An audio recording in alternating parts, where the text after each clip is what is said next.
Hello guys, today I'm going to show you how to remove ads in the LokLok app. This is before.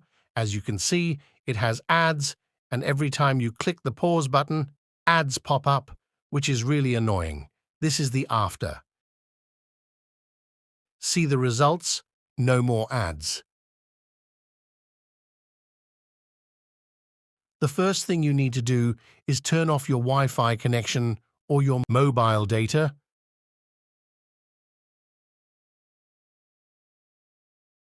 Step 2.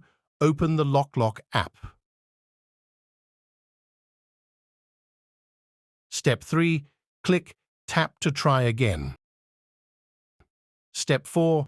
Turn on your Wi-Fi or your mobile data. Step 5. Go to the video that you want to watch. Step 6.